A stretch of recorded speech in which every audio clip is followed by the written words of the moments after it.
Welcome to Cashflow Diary, a podcast where we discuss business, money, real estate, and the sharing economy. As a full-time real estate investor, entrepreneur, and all-around problem solver, I have had the privilege of developing individuals into powerful business owners.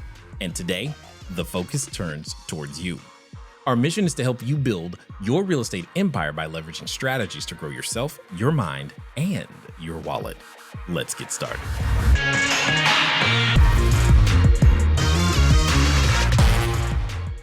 Hello, Jay. Recently, we have guest smoke in our unit. I like how she's taking on a voice. I'm trying to characterize it. You know, it's more fun if I don't know what you guys sound like. Yeah, okay. It says we have a guest. Lorena does not sound like that. Nothing. But Darn. It's all I tried. good. She's happy, but not that happy. It's all good. Okay. It's funny though. Tried. Okay. We have a guest smoke in our unit, and we try to claim the fine that we mentioned in the house rule, $250. Yep. But Airbnb told me that the house rule is just the guild line, like stop sign. Guideline. That what? Guideline. Oh. It's probably guideline. There's a typo. Okay, got it. Our next guest actually claimed to have refunded for the experience because they still can smell the smoke. It was shocking that the Airbnb approved to give them the refund, but rejected me to charge the fine from the previous guest. What should I do? Got it. Okay, so I'll tell you our procedure for smoke so that one, you can actually get paid. That's number one. And then number two, so that you can remedy the issue with smoke so that you don't have to deal with it for the next guest. Okay, so there's actually a number of steps on this one. So when it comes to when you find out that, hey, so-and-so decided to smoke or break any particular house rule for that matter. I don't really care what house rule it is. They broke it. What Airbnb is looking for is irrefutable evidence at the end of the day. Because, well, here's what happens. You claim, hey, you smoked. They say no. Oftentimes, especially with smoke, unless you have something else other than that can show that the guest actually was smoking in or near your unit, it's hard to get Airbnb to pay. Here's how we have gotten them to pay. And again, it goes back to following the system. One of the components of the system is obviously having a camera system that is external. Remember, internal cameras are illegal, so don't do that. But you have a camera system that's external. Most smokers, almost all of them, smoke on the way into the house.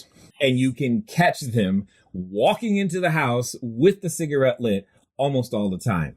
Plus, you have I know I'm thinking of one of our units, we have the front and the back doors monitored. We also have external cameras at this particular location. So it makes it really, really easy for us to see when people go out on the back stoop or not, etc. And if they happen to trigger the smoke alarm, then okay, here's how this works. When they happen to trigger the smoke alarm, you happen to need, quote unquote, to send your runner by just to make sure everything's okay. They will often say there's no need to send someone by, which we will often say, well, unfortunately, because you have set off the emergency equipment, we need to make sure that everything is fine. When our runner gets there on site, they're like, oh, guess what? They've been smoking. And then they sometimes tell us what they've been smoking, right? Because you guys know we've had to deal with many different substances other than just cigarettes that people are smoking now because, hey, marijuana is suddenly legal and it's getting more and more so and it's becoming a challenge. All of this becomes documentation that we have used. And again, the easiest one again is the video. And then when we've had to, we've also been able to submit smoke alarm notification as well. And then now we want to talk about the remediation, because if you also document the remediation process and any receipts that you use in regards to that can help. Level 1 remediation, we have this smoke odor spray. I think I said it correctly. Is what we use. It's made by Zep, Z-E-P. This company makes everything that you can clean almost everything with their stuff. And they have a specific one that we like to use there. Number 2, if that isn't good enough, then what we also have is an ozone machine. It's a machine that literally emits ozone, O3. O3 on the periodic table, ozone. This is another way of saying it will kill you if you are in the room. So please, you do not stay in the room when you're using the thing. You will die, okay? living things will die. So bad juju. Turn it on, leave the room, okay, and come back later.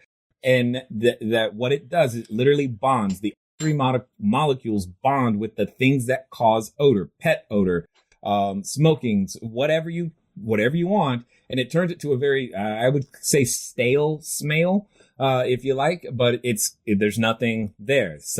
That machine has been a godsend because we can send our runner there and turn it on for 2 to 4 hours. And it's usually less expensive than actually doing step number 3. And step number 3 is going to be the full treatment where you're hiring a service and they're coming in with the things that clean the drapes and the upholsteries. And it could be an entire thing and take up 6 hours. Who knows, depending on how bad it is. But again, the receipts from those things is going to be a part of your documentation process. Plus, it prepares you so that you can completely eliminate the smell for the next guest. So all of those things is how it goes down. I'm with you, Lorena. I have had, the only reason I know them is because I had the same frustration. I'm like, okay, how come I keep losing these smoke claims and what can I do about it? And that's basically where we stand and what we've been doing.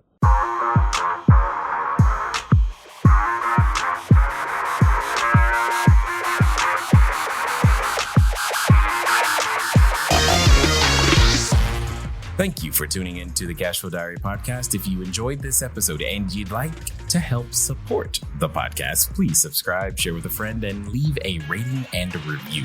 If you'd like to keep the conversation going, head over to CashFlowDiary.com to sign up for our email list, as well as check out all the links and resources in the show notes. Thank you again. Until next time.